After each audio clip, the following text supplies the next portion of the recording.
নমস্কার বন্ধুরা, রেসিপি সুই সানভিকাতে সবাইকে স্বাগত জানাই। আশা করি আপনারা ভালো আছেন। আজকে আবারও চলে এসেছি দারুণ একটি রেসিপি আপনাদের সাথে শেয়ার করতে।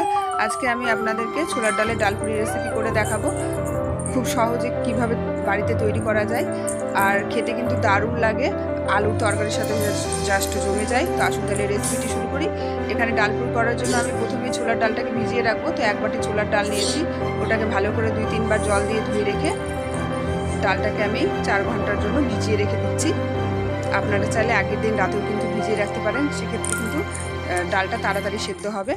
আর আপনারা যদি আপনাদের কাছে সময় কম থাকে তাহলে আপনারা সঙ্গে সঙ্গেও এটা কিন্তু করতে পারেন।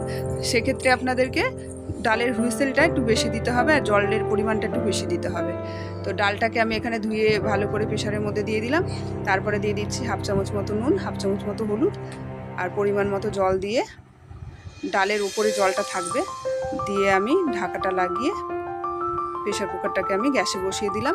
মিডিয়াম ফ্লেমে কিন্তু 4টে হুইসেল দিয়েছি আমি।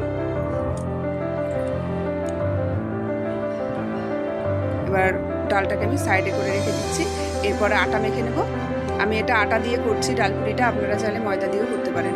আমি এখানে 4 বাটি মতো আটা নিয়েছি, তার মধ্যে 1/2 চামচ নুন আর 1 চামচ চিনি গুঁড়ো দিয়েছি আর 1 চামচ তেল দিয়েছি। এখানে আমি ভেজিটেবল অয়েল দিয়েছি 1 চামচ। দেওয়ার পরে ভালো করে মাখিয়ে নিয়ে অল্প অল্প, তারপরে জোয়ান দিয়েছি 1 চামচ দিয়ে অল্প অল্প জল দিয়ে ভালো করে একটা ডো তৈরি করে নিতে হবে। যেমন আমরা লুচি করার সময় যেমন ডো তৈরি করি, রুটি করার সময় ডো তৈরি করি, ওরকম একটা ডো তৈরি করে নিতে হবে। আপনারা যদি ময়দা দিয়ে করেন তাহলে ময়দাটা মেখে কিন্তু আধ ঘন্টা মতো রেস্টে রেখে দিতে হবে। তো আমি এটা আটা মেখে রেস্টে না রাখলেও হবে, কিন্তু আমার কাছে সময় ছিল তাই 10 মিনিট মতো রেস্টে রেখেছিলাম। আপনারা সঙ্গে সঙ্গেও করতে পারেন। 10 মিনিট ঢেকে রেখে দিলাম আটাটাকে। এবার ডালটা এখানে আমি খুলে দেখাচ্ছি, খুব সুন্দর কিন্তু এটা সেদ্ধ হয়ে গেছে।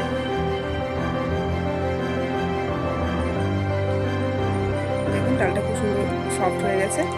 এবার ডালের জলটা আমি ছেঁকে নেব ছাঁকনির সাহায্যে। তারপরে একটা কড়াই বসিয়ে দিয়েছি, কড়াইয়ের মধ্যে দিয়ে দিচ্ছি 1/2 চামচ কালো জিরে আর আদা রসুন এখানে আমি থেতো করে নিয়েছি, আপনারা পেস্ট ইউজ করতে পারেন।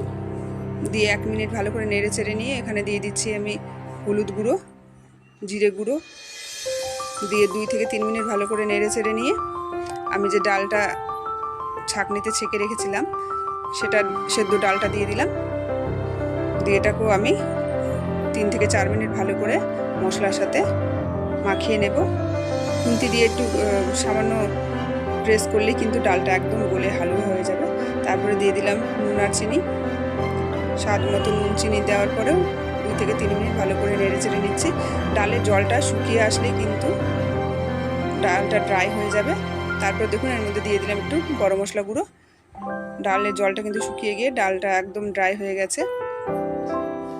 ডালের মধ্যে কোনো যেন ময়েশ্চার না থাকে, না হলে ডালপুরিটা ফেটে যাবে। তারপরে আটাটাও আমার খুব সুন্দর সফট হয়ে গেছে। এখান থেকে আমি লেচি কেটে নেব। যেমন আমরা লুচি খাওয়ার জন্য লেচি কাটি তেমন করে কেটে নিতে হবে। লেচিটা গোল করে বাটির মতো শেপ করে নিতে হবে।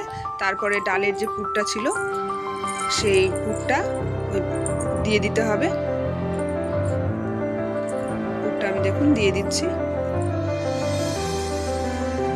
দিয়ে ভালো করে এটাকে সিল করে দিয়ে লুচির মতো বেলে নিতে হবে।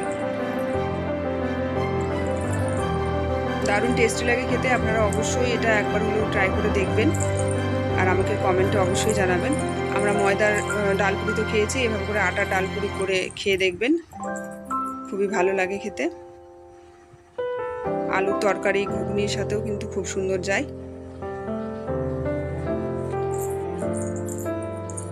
আমি কিন্তু এভাবে করে বেলে নিচ্ছি। এবার গরম তেলে এটাকে ছেঁকে নেব। আমি যেভাবে করে করলাম এই প্রসেসটা ফলো করে প্লিজ আপনারা একবার করে দেখবেন আর আমাকে কমেন্টে অবশ্যই জানাবেন কেমন হয়েছিল আপনাদের ডালপুরি। আর আমার এই ভিডিওটা যদি আপনাদের প্লিজ প্লিজ প্লিজ ভালো লেগে থাকে, প্লিজ একটা লাইক করবেন, শেয়ার করবেন, আমার পাশে থাকবেন। যারা নতুন বন্ধু আছেন, এখনও আমার চ্যানেলটিকে সাবস্ক্রাইব করেননি, প্লিজ আমার চ্যানেলটিকে সাবস্ক্রাইব করে আমার পাশে থাকবেন, যাতে আমি আপনাদের সাথে আরও ভিডিও শেয়ার করতে পারি।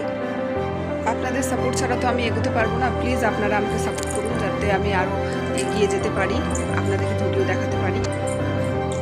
আমার ডালপুরি কিন্তু রেডি হয়ে গেছে, আমি সার্ভ করে দিচ্ছি। আপনারা এতক্ষণ আমার ভিডিওটি দেখলেন, তার জন্য অসংখ্য ধন্যবাদ।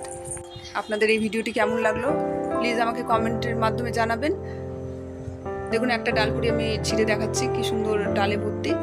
আবার দেখা হবে, ভালো থাকবেন, সুস্থ থাকবেন।